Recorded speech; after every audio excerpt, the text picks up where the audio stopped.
Well, greetings everyone, and welcome once again to another Wednesday night right here at the Sports Crib. A lot of things to go through tonight, but our friend Demetrius.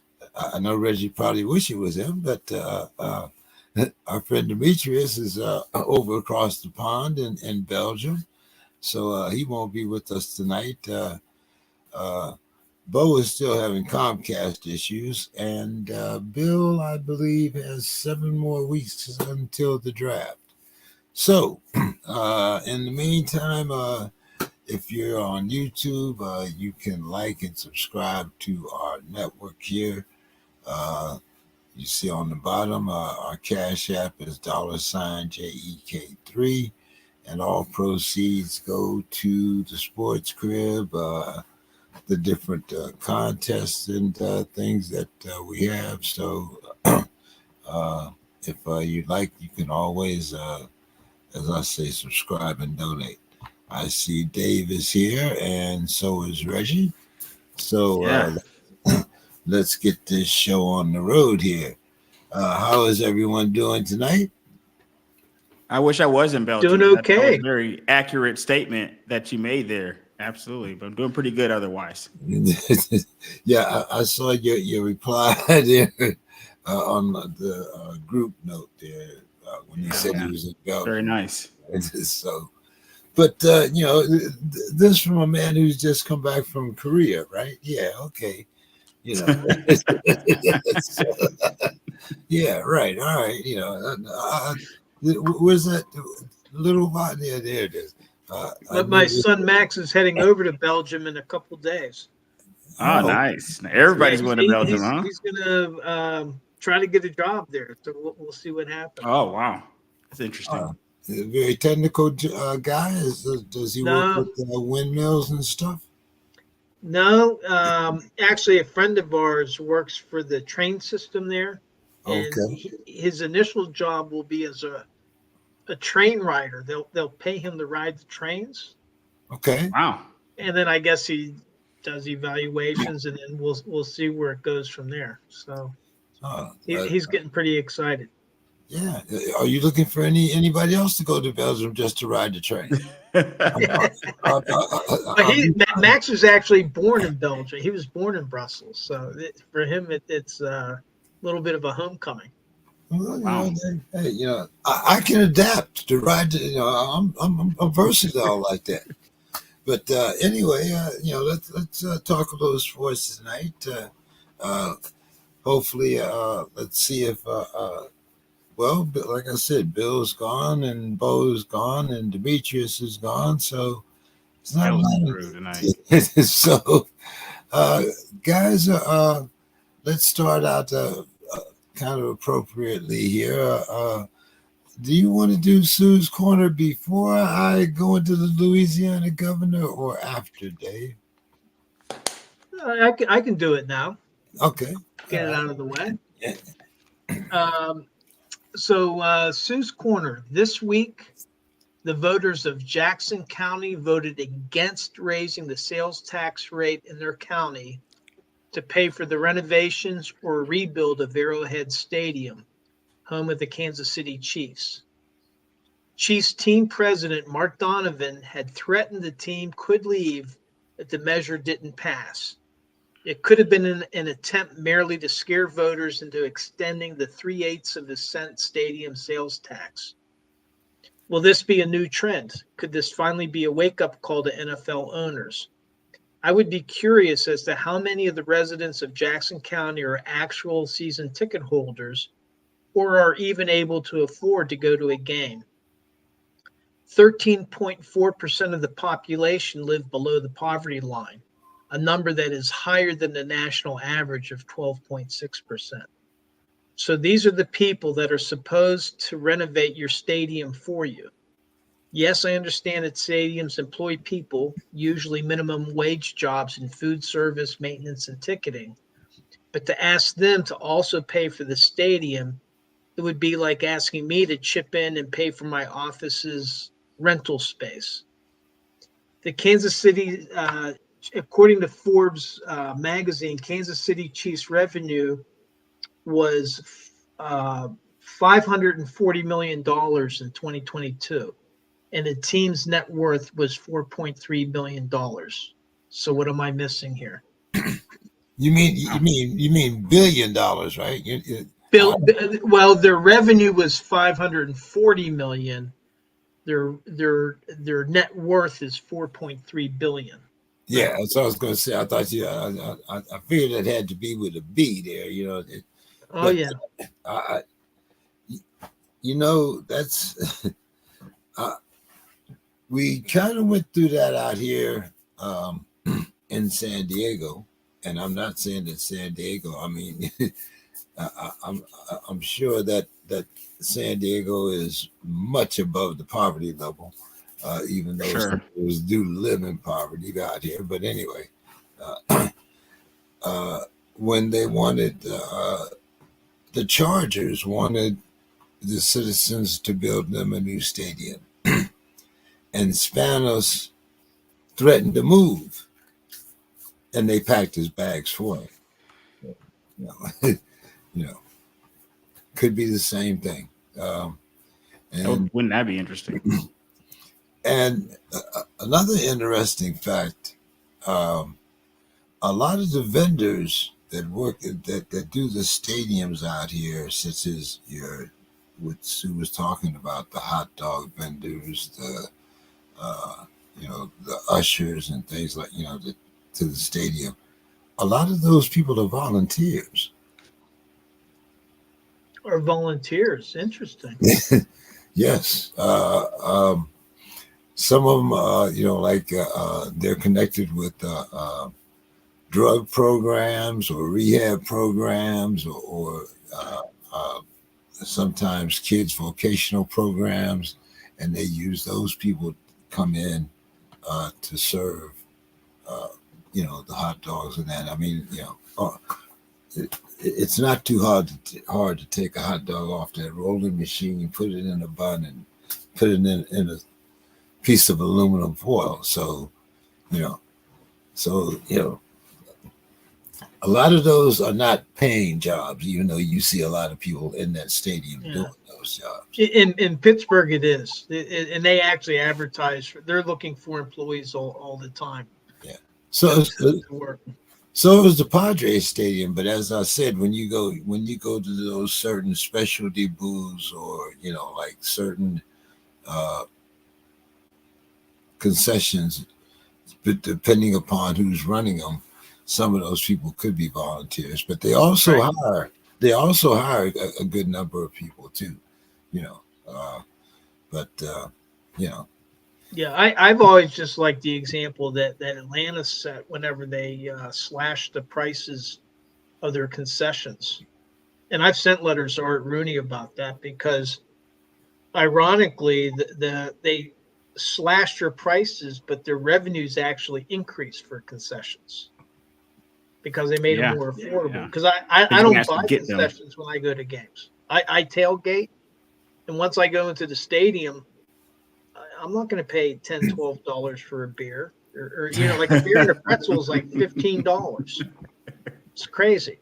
It is. Can tell that you live in Pittsburgh. You pay $15 for a beer out here.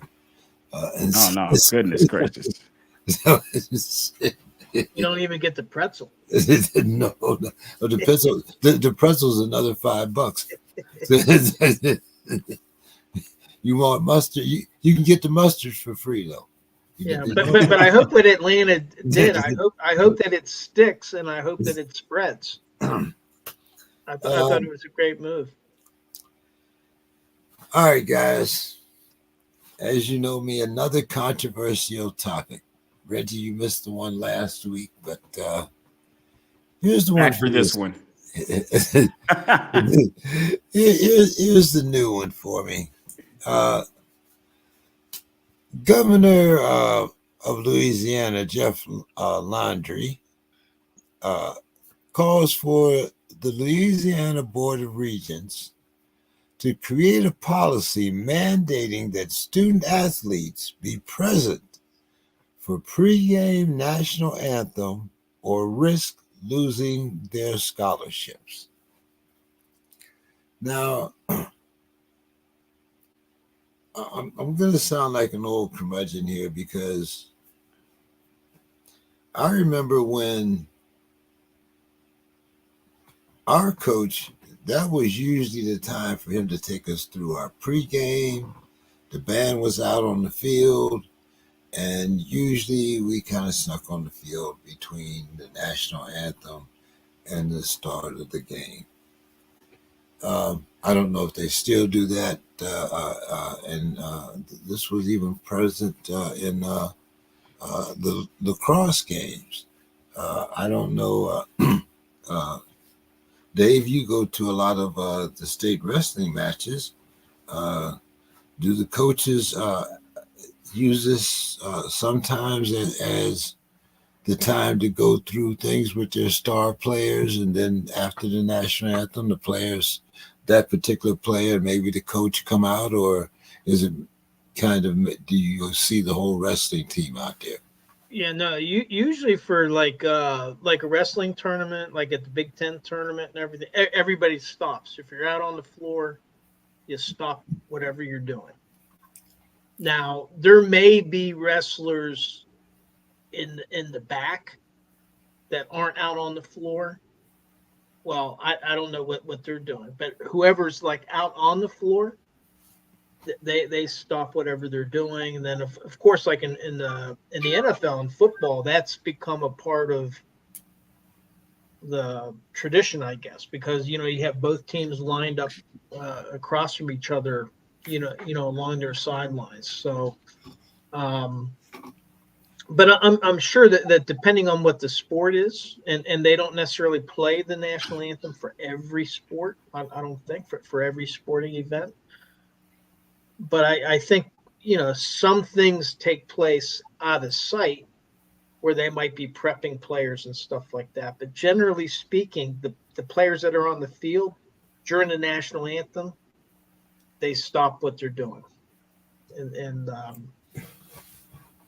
Yeah, if you're out on the court, but in this case, he's mandating that all the players, everyone, be out on the court. Like you said, I mean, Yeah. maybe there's some last minute taping going on. Think of losing your scholarship because maybe you're sick.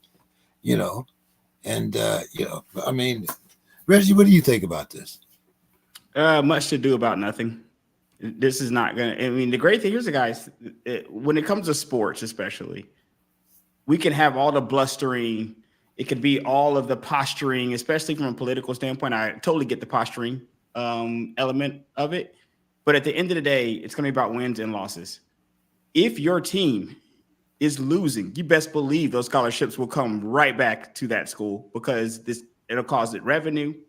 And revenue is going to drives a lot of things. And I think that they would reverse this if it even happened to be true. I get the fact that he says it, but I think for one, it's a lot harder for it to happen. And you have a star player, let's say like when your Ben Simmons was playing. Remember that when he was pretty much had a cup of coffee? I think was that in LSU? Was he there? Was that school? This is the same school that they're talking about because they were talking about the coach Angel Reese and a few other Yeah, if a player of that caliber misses the national anthem, they're not going to drop. They would not have dropped Ben Simmons' scholarship for him missing the national anthem, as great as it may sound outside looking in. Maybe one day somebody would have the nerve to do it, and then we'll see if that actually comes true. If somebody actually has the follow through to throw somebody off of a team for something like this. But I would need to actually see it happen, and until that happens, I haven't really given this a ton of thought. Just thought it was kind of and I think the great equalizer in this is if it became too burdensome for people to stand for the national anthem for the game. There's a transfer portal. I mean, because yeah, right. They'd all have to do it, right? Organizations do have some leverage in terms of establishing hey, this is what our uniform is. We want you to wear this uniform. And if you wear the wrong socks, well, then there's a penalty for that. Yeah. And that goes along. I mean, I think it was the NBA had at one point they required their players to stand. I think a couple seasons ago. So there is some leverage as long as you're not targeting people or anything like that. But I think for the athletes, the great equalizer is that if there's like a set of schools that are too wrapped up in this stuff, well, there's the transfer portal. They can leave. And the thing is, it's like the national anthem hasn't always been played. Yeah, that's another thing. I mean, it's been a long time. The Star Spangled Banner was first played, I think, at a baseball game way back in 1862, even before it was the national anthem. The Star Spangled Banner didn't become the national anthem until 1931. The Veterans of Foreign Wars started the petition, which got it adopted as the national anthem. And for baseball and football, Major League Baseball and football, they would play it for special games, the home opener or something like this, because they were relying on bands, and they couldn't afford the expense for every game.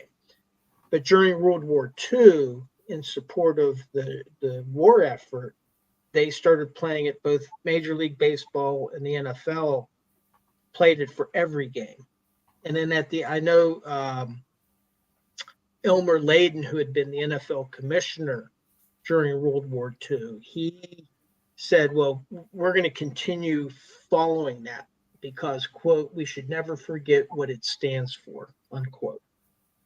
And that's Elmer Layden kind of said at the end of World War II, we're going to keep playing the national anthem at NFL games. And I think mostly in honor of the military and of the flag that they were defending the country under. So, but that's really when it started, was World War II. Yeah. Before that, it was not played at every sporting event.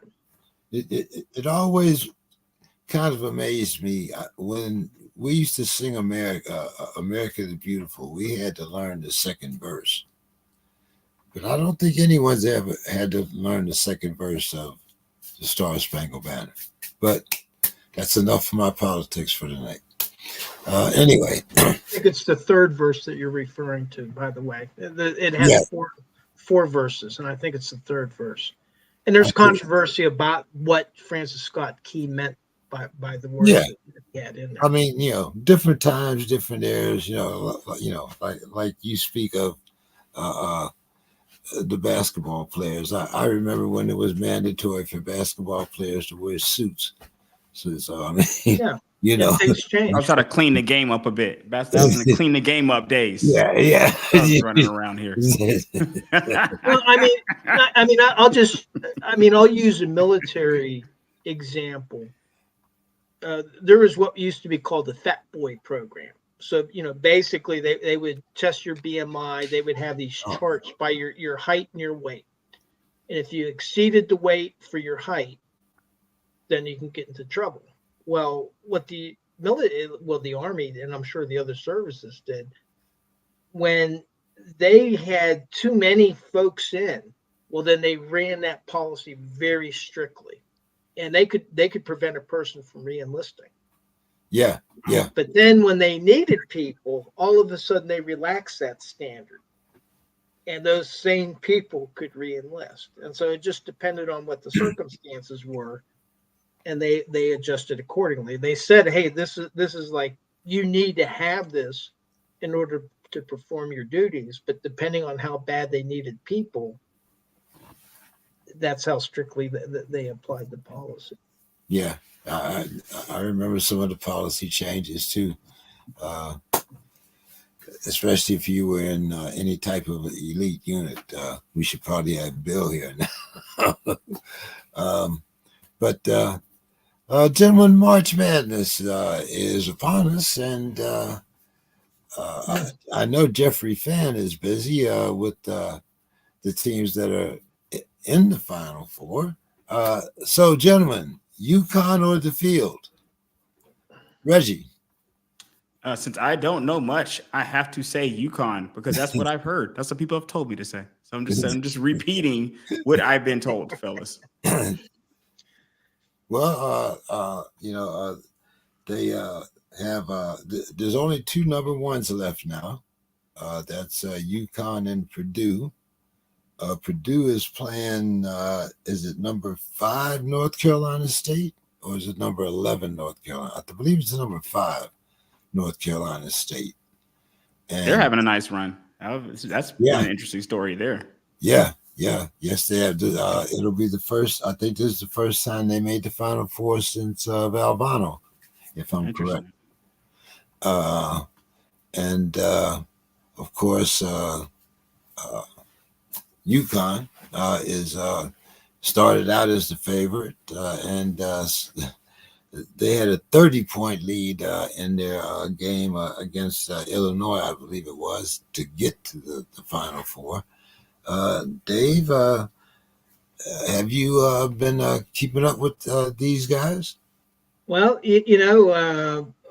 a little while back, I had 13 of the 16 people in the Sweet 16. I thought, hey, I'm looking good. Now I only got one of the Final Four, and that's Connecticut. So, but I love what NC State has done. My sister was up for the Easter holiday, and they live down in the Raleigh area. So they're, of course, and my nephew went to NC State. So they're big on the Wolfpack. That they're very, very excited, and they've had a great run. They won the tournament. They had a lot of losses, but they won the ACC tournament, and maybe that's how they got there. But I got to go with my pick. I got Connecticut. That's the only team I got left. So, I'll stick to my guns. I have UConn, but unfortunately, I have UConn against a different opponent. So one half of my bracket, if they get there, one half of my bracket is fine. The other one left out, I believe, after the Sweet 16. But I think it really shows what the parity has become throughout the men's college basketball. True.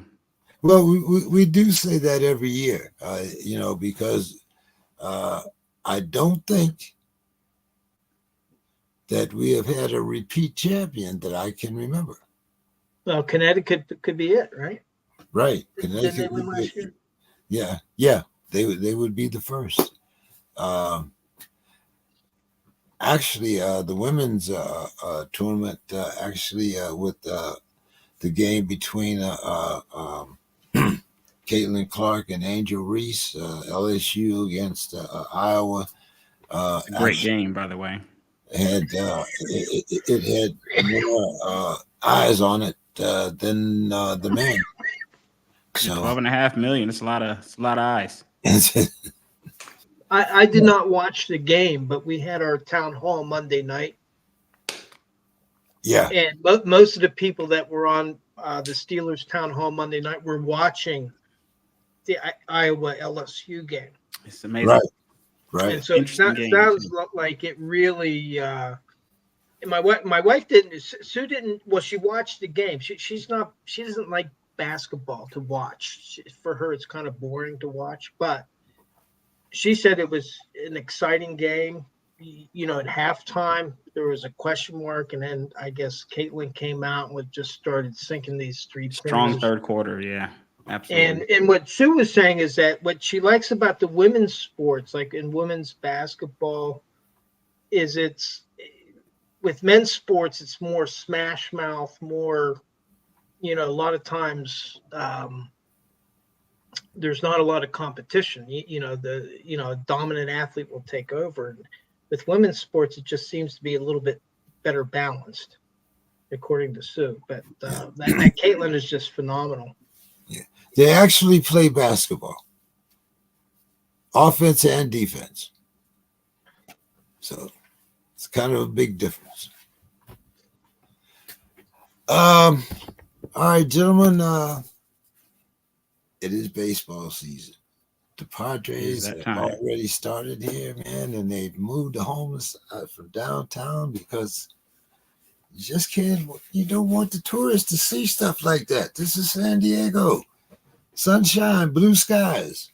No homeless here. You got to go to L.A. Okay. Anyway, gentlemen, Mookie Betts has already passed Ron Acuna Jr. as the NL National League Most Valuable Player betting favorite.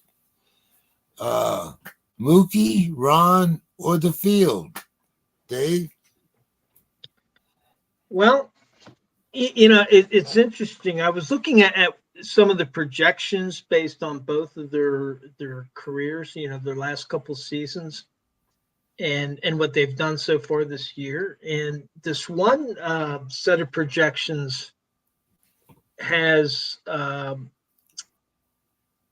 Betts with 31 home runs, 82 RBIs with the 280 batting average, and Acuna with 30 home runs, 81 RBIs, and a 306 batting average. And it's like, I kind of looked at that and I said, is that really MVP stats? And I know that there's a lot more to it. There's the fielding, that there's a lot more to baseball, but it's just so early that, to me, this is kind of like, I guess the sports books are laying out, they want people to put money down on who's going to win the MVP, but we're not even through the first week of April.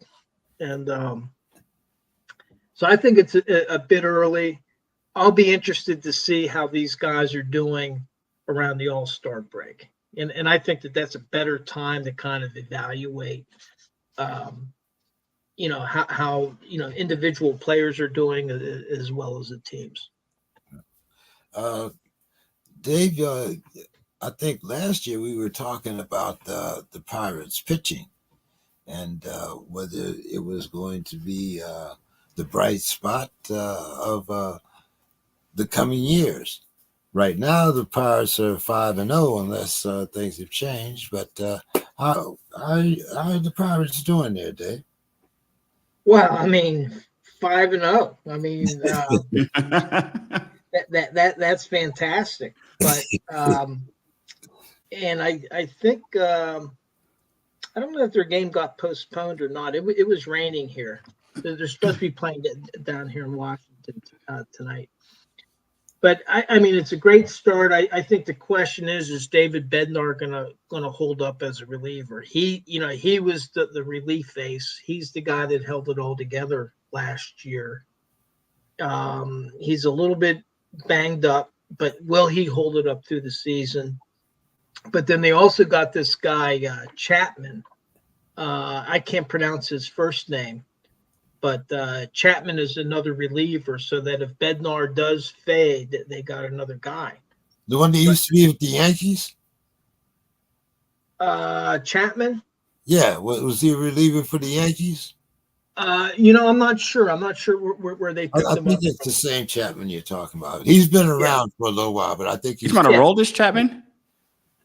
Yeah, exactly. Aroldis Chapman. Yeah.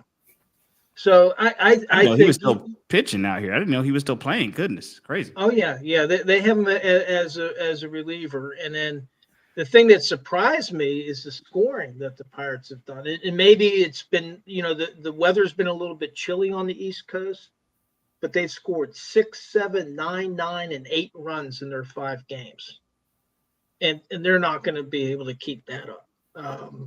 But O'Neal Cruz has been playing well. Brian Reynolds has a bunch of RBIs, and then as a team, they only have 4 errors in 5 games. So they're playing well. I think that they're punching above their weight, though. I think when we get back together in a couple weeks, week by week, we're going to start to see a few losses pile up there. Okay. Reggie, your Braves are starting at 3-2. What's going on down there?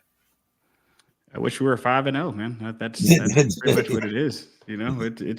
It's so early, guys. It's kind of like the MVP discussion we were just talking about, right? It's like talking about the MVP in the first quarter of an NFL game. You know what I mean? You're taking bets on who it's going to be, and I feel the same thing about these records. it's 5 games out of 162, right? Is that 162 games? Yep. I'm not really reading anything. One bad series, one good series, things change dramatically for any of these teams. So at this level, so I'm not really worried or feel anything. Maybe give it in a couple months or so, I'll start to develop an opinion depending on how we're trending. But I don't really have any perspective right now. Yeah, and baseball is streaky, runs in streaks. Sure. So we're just in the very, very opening stages. I agree with Reggie there. Yeah. Baseball is one of those where I'm about baseball the way Sue is about basketball. But,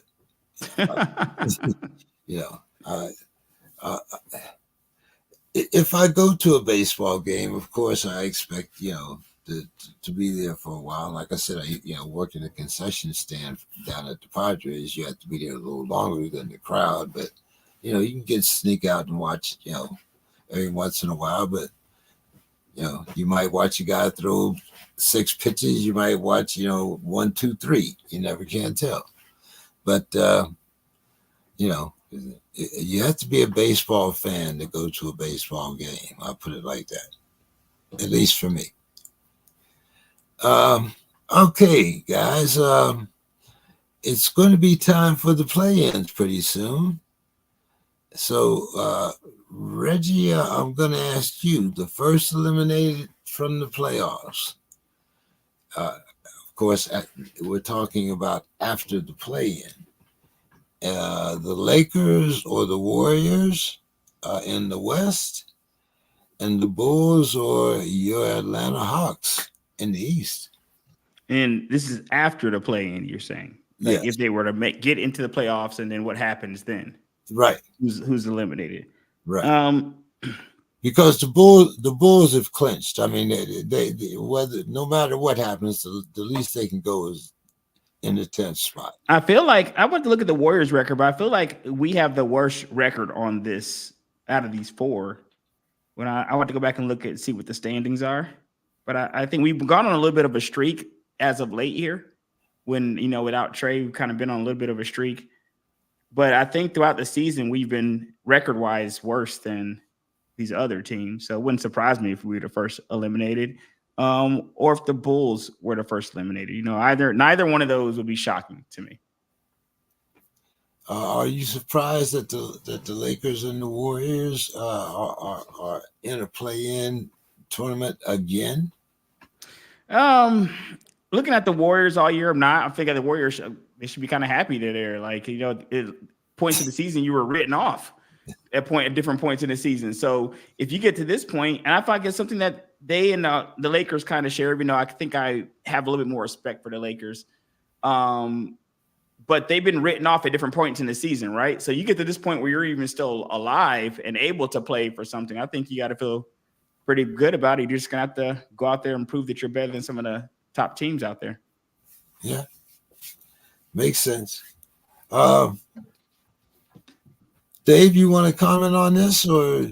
Well, I mean, I don't follow NBA too closely, but I just noted that both the Lakers and the Warriors have a winning record. Where the Bulls and the Hawks don't.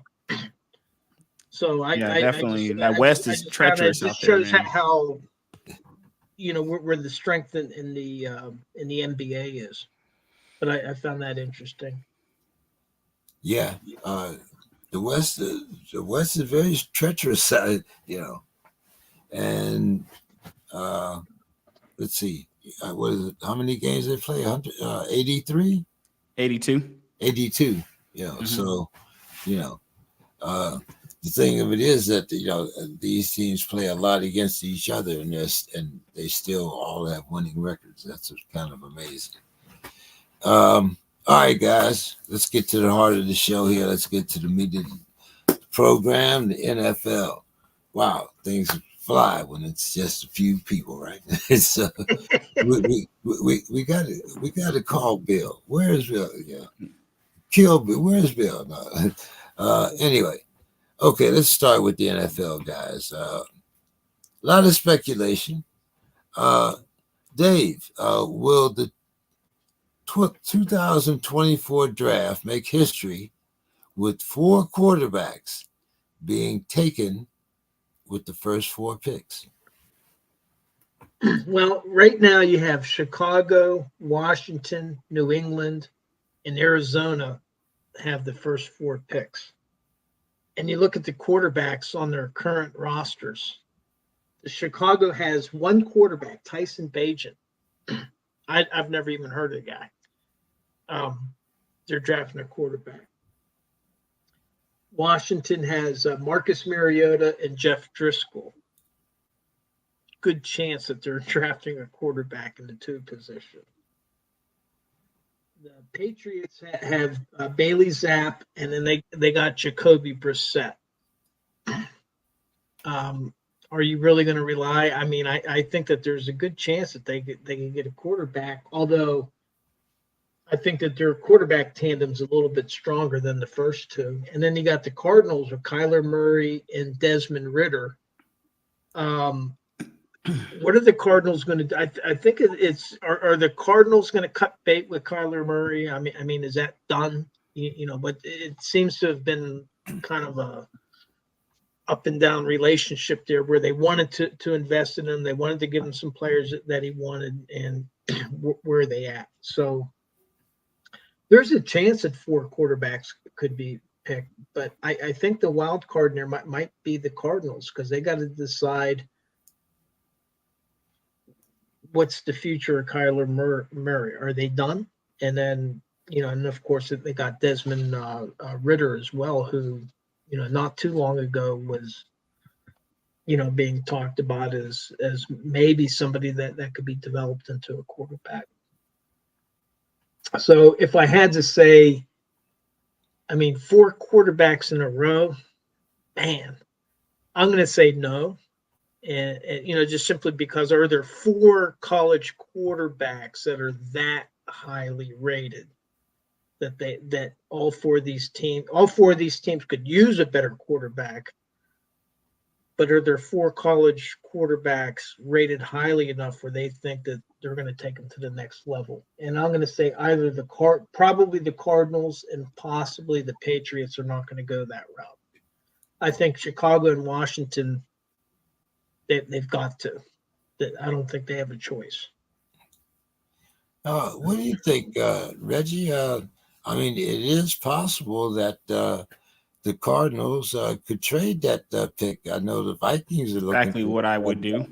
I would be out of that pick if I was the Cardinals. I'm holding on to Kyler. I'm out of that pick. I'm opening the big open sign on. Let's do business for anybody who wants to jump up into number 4. And I think they got a lot of teams that are going to want to do business with them for that pick. It's a couple things. So for one, I think the first 3 teams, forget about it. All 3 unique quarterbacks. There needs to be no discussion about those first 3 teams. If you're the Patriots, there's no way you're taking, in my opinion, my humble opinion, you have to take a quarterback if you're the Patriots.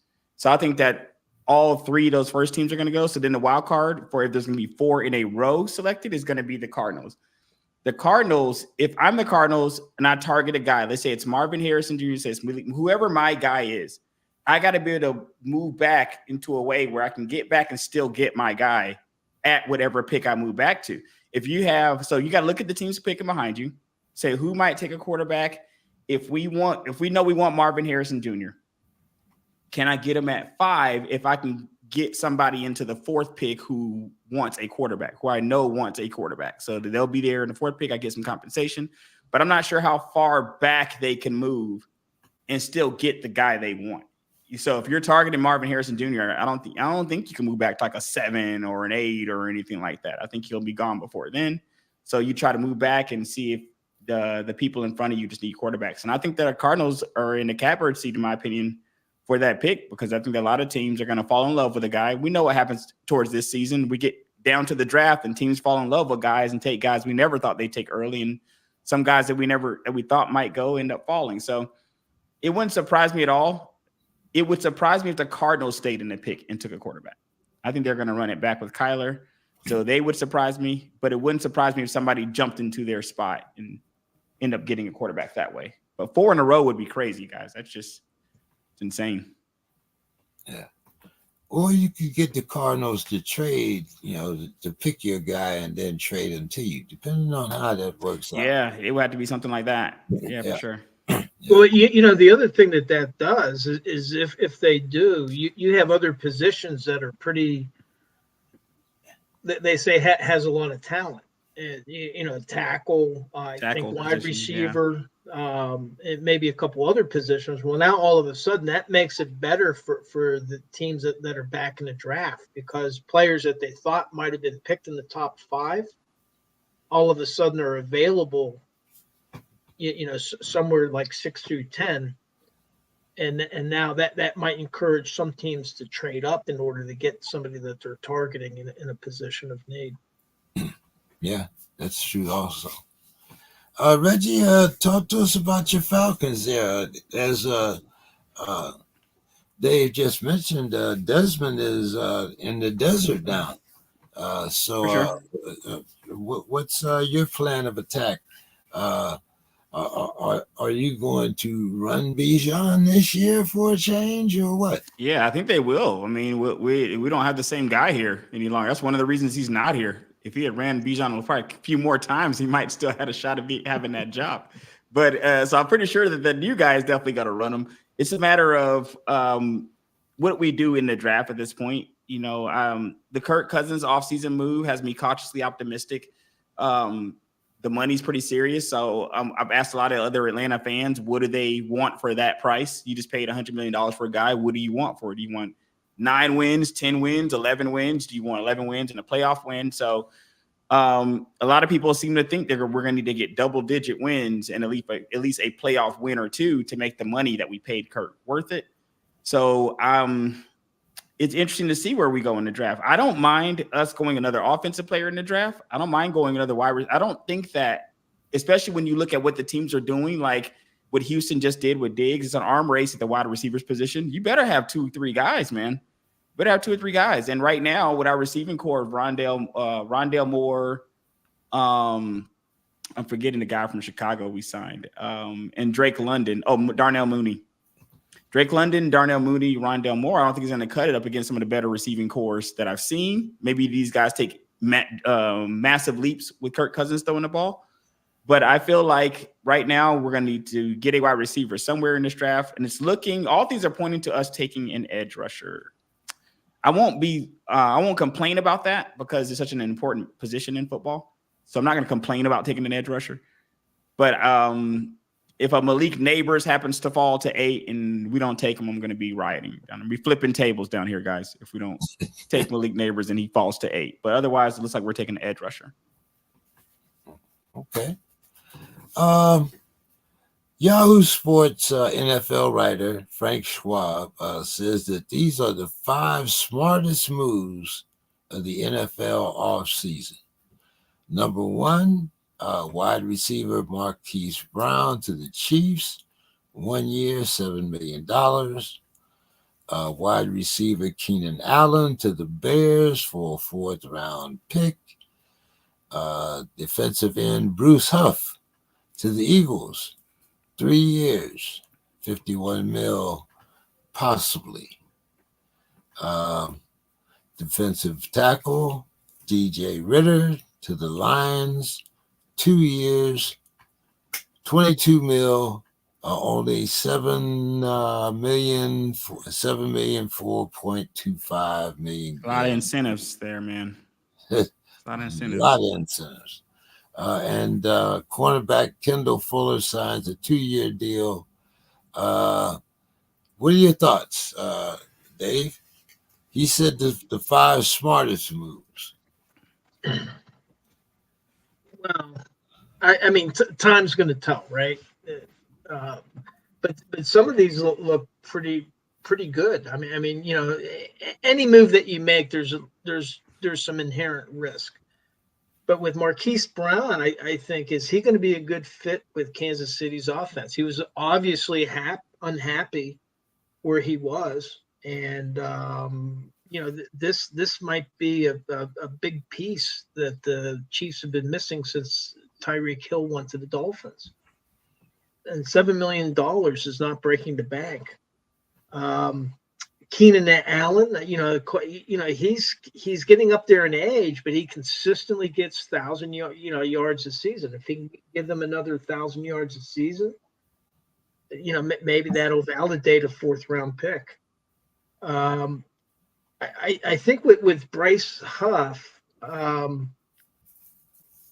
think he's coming over from the Jets, and is it gonna be a good change of venue? But he was playing less than 50% of the snaps, and so I don't know. I mean, are they planning on playing him more? But for the games that he played in, he wasn't even playing 50% of the snaps, generally speaking. So we'll see how the Eagles deploy him.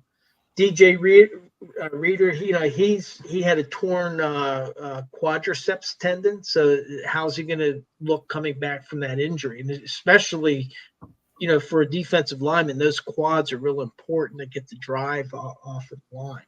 So it's going to be interesting to see how he performs. And Kendall Fuller, he gave up 9 touchdowns last year in 2023. Of course, that was for the Commanders, but an advanced stat that I like from the Pro Football Reference is on defensive backs is the quarterback rating on passes that targeted receivers that they were covering. And so quarterbacks enjoyed a 120.4 quarterback rating when they targeted receivers that Fuller was covering, and he's done better in the past. So, but I think to me that might be alarming. But then again, 2 years, $15 million, $7.5 million. That's not a huge amount of money for a cornerback. So we'll see. I mean, time will tell what the smartest moves are. I mean, for me, my focus is on Pittsburgh, but I'll wait until we talk about the Steelers about their smart moves. Reggie, what do you think about this? Well, since I'm going to be getting off soon, let me talk about the Steelers' smart moves, which I felt like should have been on this list. I felt personally that if you had gone into this season and into the offseason and you said, hey, so there's going to be a team, you got 2 guys that people want at quarterback. There's going to be a team that's able to get both these guys for under like $5-6 million.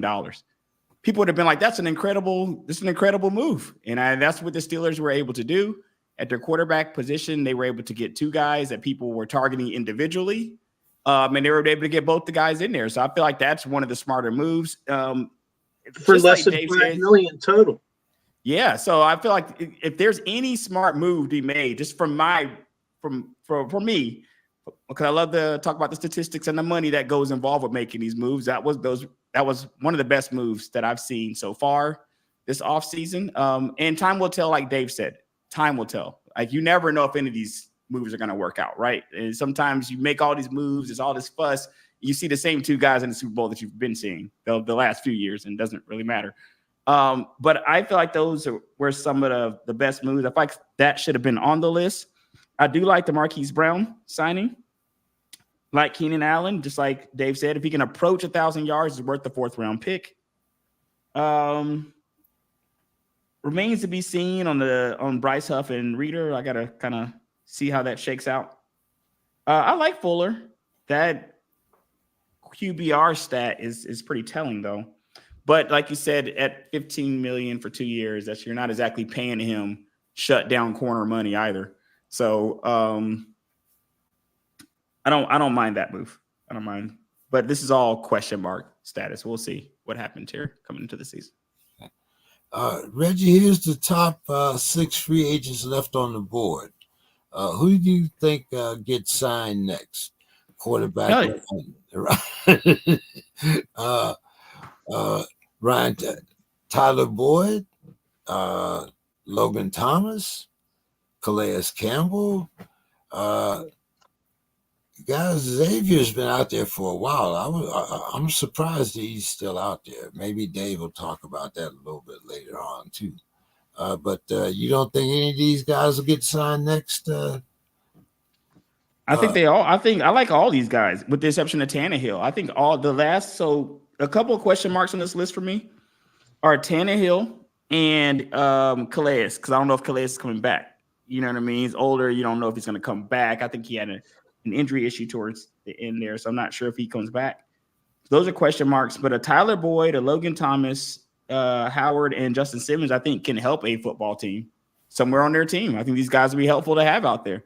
So it'll just be interesting. I heard the Steelers were talking to Tyler Boyd. I'm not sure if that's really true. Oh, we're going to talk. I wouldn't mind Tyler Boyd. I think Tyler fits on a couple different teams. You know, he was able to eke out some productivity on a team that had two other stacked receivers on it with him.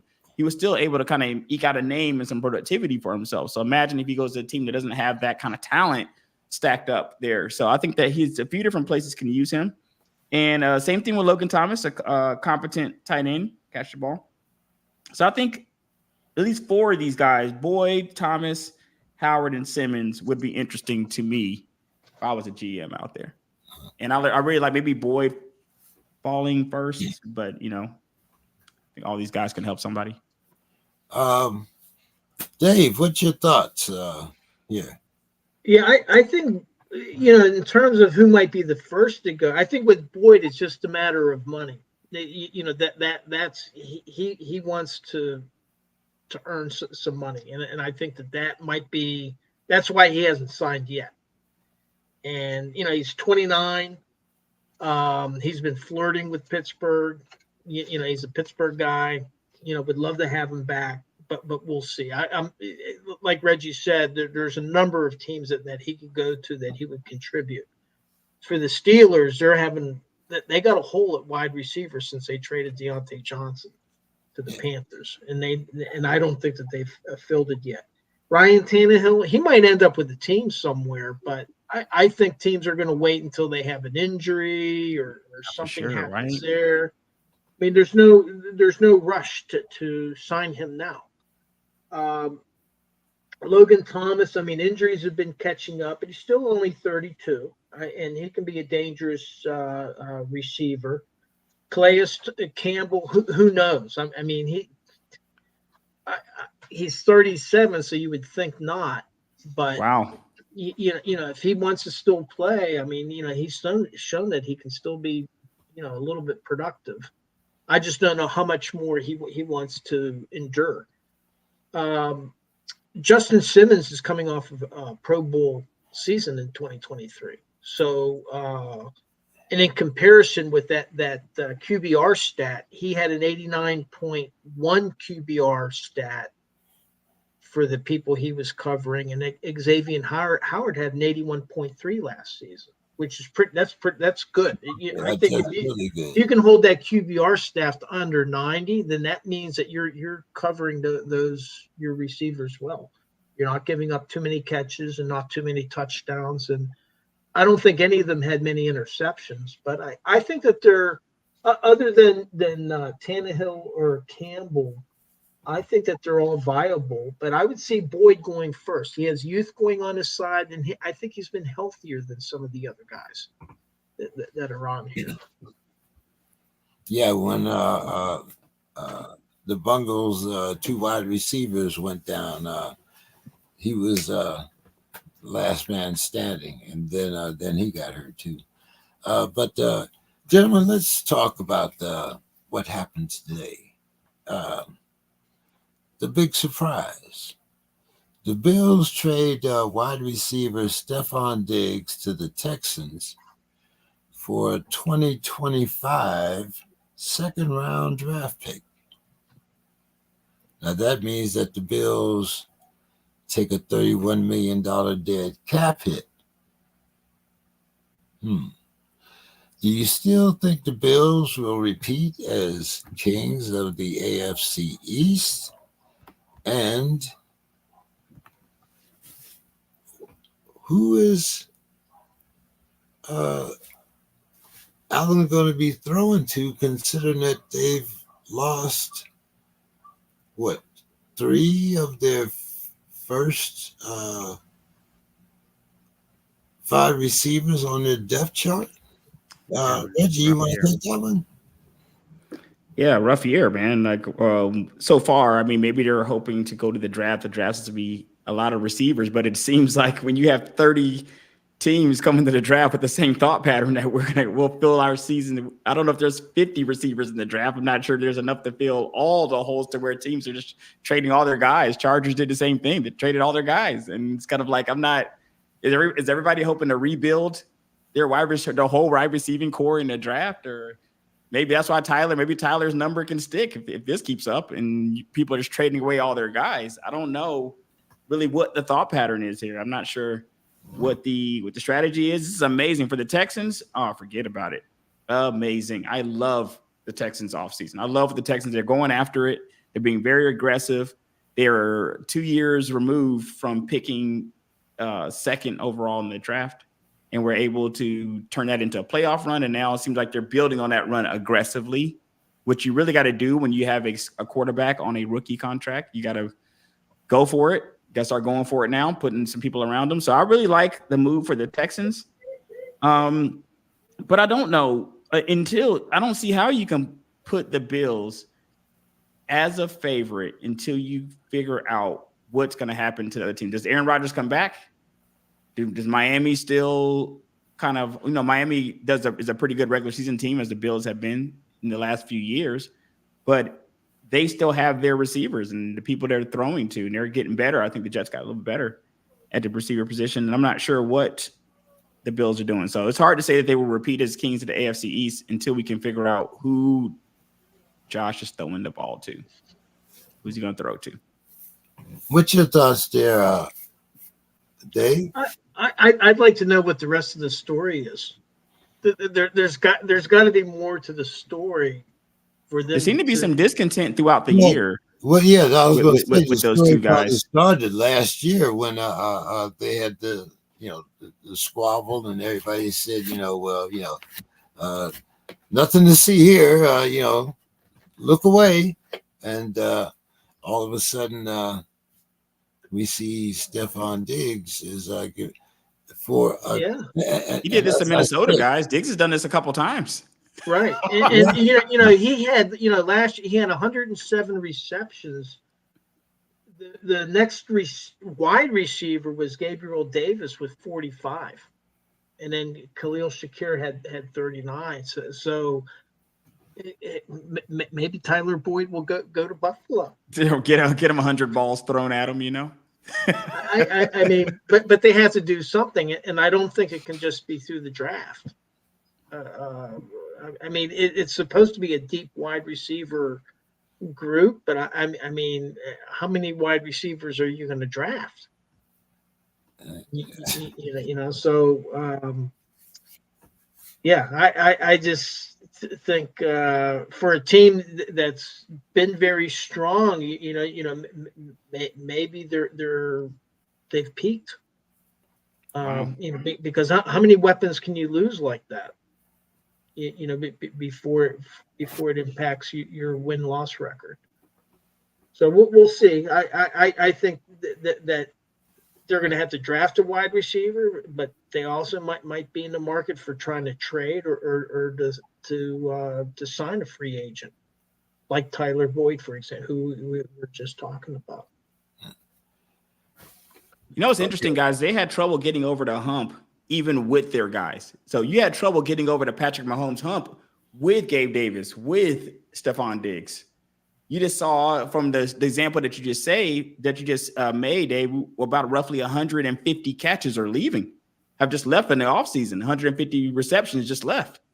So I don't understand how you're going to remotely get close to your Patrick Mahomes of the world. If you couldn't get over that hump with those 150 catches, and those 150 catches just walked out the door, I don't see how you got any closer. Yep, I agree. Definitely agree. Okay, Dave. NFL analyst Bucky Brooks writes that quarterback Russell Wilson can return to his Hall of Fame track in Pittsburgh. My first question, Dave, is Do you consider Russ a future Hall of Famer? I'll stop you right there. I'll quote Mike Tomlin. We do not care. Okay. My second, you see, I put question marks here behind Tyler Boyd because You got two question marks, Boundary. You're really questioning that Tyler Boyd situation there, I see. Well, rumor has it that the Steelers tried to lowball Tyler Boyd and offered him a 2-year contract for $20 million. Dave, Was that 20 million? The full 20 was guaranteed? No. Well, it was 2 years, $20 million. It didn't say whether it was guaranteed or not. Dave, do you know anything about that rumor? No, I know that they've been flirting with each other, and I know that money has been an issue. I don't know about this. I don't have any inside information specifically on what was offered, but I do know that they weren't able to come to an agreement. But he would fill a need. I mean, the problem for the Steelers is you lose Deontay Johnson, and they signed Kes Watkins and they signed Van Jefferson. Well, I'm sorry, neither of those guys are Deontay Johnson. They've left quite a hole, and the problem is that's going to hurt George Pickens. You know, it doesn't mean that the targets that you lose with Deontay Johnson losing means all those targets go to George Pickens. What it means is he's going to be covered that more tightly. Correct. You know, because Deontay Johnson is a good route runner and demands coverage. So I would love for them to sign Tyler Boyd. I don't know if that's going to happen, but they're going to need to do something. And they're going to they are going to draft a wide receiver. The Steelers did not draft a wide receiver last year, and they have not gone 2 years in a row not drafting a wide receiver since 2003. So they're going to draft a wide receiver, but I don't think that that's going to be enough. I think they're going to have to. I think they can beat that, or at least Tyler Boyd. If I'm Tyler Boyd's agent, guys, I can beat that 20, that 2 year 20. I think he can beat that somewhere. Oh yeah, and that's what he's doing. I mean, there's a number of teams. You know, we mentioned the Bills. There's other teams that need wide receivers. Arizona. I mean, that's the second part of that. Dave, could we get Xavier Howard on the cheap? Well, I guess my question there is, does he play slot corner or is he an outside corner? Because what they need is a slot corner. They really don't have anybody there right now. And they, in the trade for Deontay Johnson, they went with Jackson from Carolina and play opposite of Joey Porter. But where they have a hole right now is in the slot. And does Xavier play in the slot? And I'm not so sure. You know, if he plays outside, well then they're just reinforcing something that they've already covered in a trade, and they have not addressed the hole that they have, which is that slot corner. Addressing that hole, the same insider that was saying that the Steelers lowballed Tyler Boyd also said that the Steelers should bring back Cole as the insurance if they're going to draft a wide receiver.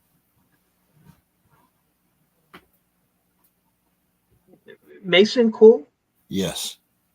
You mean as a center? Yes. As an insurance. Yeah, there's a lot of possibility. You know, they could still re-sign Patrick Peterson to bring him back, not to play outside corner, which he's clearly he can't play the way he used to, but he can play the slot, he can play safety. What he showed last year is that he has versatility. and they could re-sign him. And those types of signings would probably take place after the draft. Once they do the draft and then they see what holes they were able to plug, then there's some guys that they might re-sign, such as Cole, that would not be out of the question, or Patrick Peterson for the secondary. There's a couple guys like that. But center, what's really strange is they've really left a hole there. And normally under the old Kevin Colbert era, he would always have somebody. He would have never have cut Cole when he did. He would have kept him in place. And it seems like they're going to be relying on the draft to draft their center to be a day one starting center. And that's risky. They tried that move with Kendrick Green a couple years ago, and that did not work out so well. And lastly, we have linebacker Kaliki Hudson visiting the Steelers yesterday. Any movement there? Yeah, well, he's the teams are permitted 30 visitors, and then not counting locals. And I don't know if he counts as a local because I think he played at McKeesport. But if he doesn't, he would be the 15th out of the 30 of their visits. He would be the first linebacker / safety, and he's like a tweener. He's played safety, played linebacker. He's about 225 pounds, something like this. And they do need help at inside linebacker. So the possibility is they're looking at him. I think that the draft profile that Steelers Depot did on him projected him to be a day 3, drafted somewhere midway to day 3. But it also pointed out that he's not so strong on the run, in part because of his size or lack of it, and filling the holes on the run. But maybe he'll have a shot at they have a few, I think 2 4th-round draft picks somewhere on day 3 is a possibility. But that's another hole where they have another hole is at inside linebacker. They had filled it up nicely, but then all the guys, Landon Roberts, Quan Alexander, and I'm having a brain drain on the third one. All of them got hurt at various times during the season. And Quan Alexander right now is a free agent. So they need to strengthen inside linebacker as well. All right, guys. Well, Reggie, last question, and then your final thoughts. Right. Which of these teams do you think are most likely to move up to in round 1? The Broncos, the Raiders, the Giants, or the Vikings? Man, that's a good question. It's a good question. With the Vikings, they're picking, I think their earliest pick's 11. Giants' earliest pick is 6. The Giants is easy. So the Giants is just depending on if you think they're going to get rid of Daniel Jones or not. Do they pursue if they're going to pursue Malik Neighbors, which you have a lot of people have him going to the Giants? Then I think they're fine and staying kind of where they are. So it's going to be about their philosophy. If they feel like they're going to need a quarterback, they're going to jump to try to go get somebody. I'm thinking in order of importance, I kind of think that we got Sam Darnold in Minnesota right now. Gardner Minshew with the Raiders. The Broncos, I don't know if the Broncos are just punting on this season, man. I feel like they're going to have to get something needs to shake there. They don't have receivers or quarterbacks there. Like, I'm not sure what the Broncos are doing. I'm going to go Vikings first because I think the Vikings, I don't know why you would trade back into the first round to stockpile 2 picks in the first round to not be able to package those picks to either go up I'm going to say Vikings because I feel like they moved back into the first round for a reason. Because I feel like they want to go up in the first round. and get a guy. So I'm gonna say the Vikings, but guys, the Broncos and the Raiders, I feel like need it just as much. Like if we're talking about from a need standpoint, they need it just as much as the Vikings do. So it wouldn't surprise me if any of these teams move up. The Giants probably fourth in this list because I believe they might have more belief in Daniel Jones and the Vikings will have in a Sam Darnold or Raiders will have in a Gardner Minshew. But I'm going to say Vikings. And final thought wise, I'm going to say shout out to Iowa and LSU for providing an excellent basketball game, opening up a lot of people's eyes to women's basketball, which I've never, let me tell you guys, the last time I watched a women's basketball game in its entirety, it's got to probably go back a decade. I'm not sure when's the last time I actually sat and watched a game, but they put on an excellent show. So Caitlin Clark, Angela Reese, the coaches in those schools should be very proud of themselves. Yeah, I can tell you, the last time I watched a women's basketball game, college-wise, was Swim Cash. Dave, you might remember her from her days in McKeesport. Dave, your turn here. Which of these teams do you think are more likely to move up in round one? The Broncos, the Raiders, the Giants, or the Vikings? And your final thoughts. All right. Well, I went with the Raiders. They need it, man. The thing is can they trade up enough? I think that currently they're at number 13, but they got Aiden O'Connell and Gardner Minshew. Maybe that'll be the team that trades with the Cardinals. I just don't have a belief in them. Like you, Reggie, I could see any of these teams trade. I could see a lot more teams shifting around. For sure. But sure. The Giants have, like you say, they got Daniel Jones. The Vikings now, they've got to do something. So they're definitely a viable candidate. And the Broncos, I don't know, with this $85 million cap hit, and not all of that hits this year, but they got a big chunk of change on them. Yeah, so for sure. I'm just not sure what they're doing. Whether they're going to say, well, hey, let us kind of consolidate what we have. But I'm going to go with the Raiders.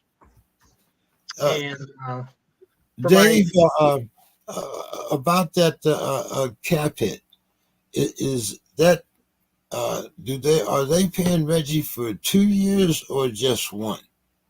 I thought it was for 2 years because I thought it was. I thought it was the entirety of the rest of the contract. Is what I thought it was. I think it's like roughly half and half. Half this year and half next year.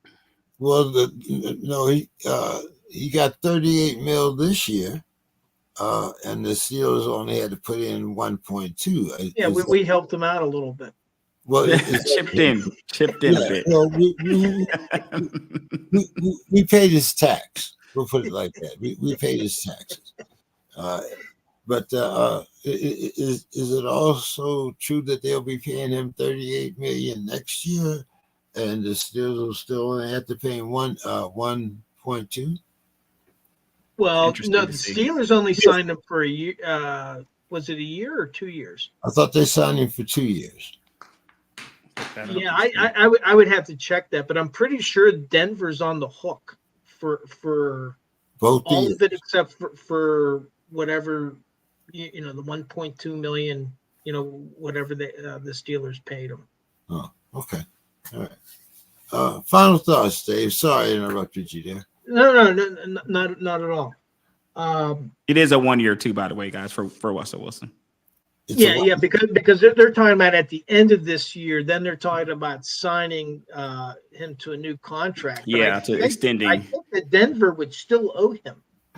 Doesn't matter what the Steelers do after this year, because then he'd be a free agent, and his old contract still applies. Okay. My final thoughts. Tomorrow night, a buddy of mine called me. Hey, do you want to go see the Penguins play the Capitals in downtown Washington? One of the things that happened is the deal to put an arena in Arlington fell through, or Alexandria fell through. So the Capitals are going to remain playing in DC, which I think is a good thing, as well as the Wizards. And I'm just looking forward. And surprisingly, I thought the Penguins were out of it. But if they beat the Capitals, they still have a slight chance of qualifying for the playoffs. Okay. So I'm looking forward to it. I hope the Pens can pull it off. And Sidney Crosby has had a magnificent season. I think What a it's run for him, huh? 19th year in a row where he's averaged 1 point a game, Goodness. and that's guaranteed. And he did it 19 years in a row or whatever. And that's I think, is it Gretzky? I think there's one other player that has matched that. So I'm looking forward to it. Shout out for the recovery of the Yarmer bobbleheads, was it? The Yarmer. Oh, did they find him? I didn't hear that. They found them. That's interesting too. Who steals Yarmer Yager bobblehead? I mean, yeah, in today's era. But gentlemen, we also had a tragedy this week.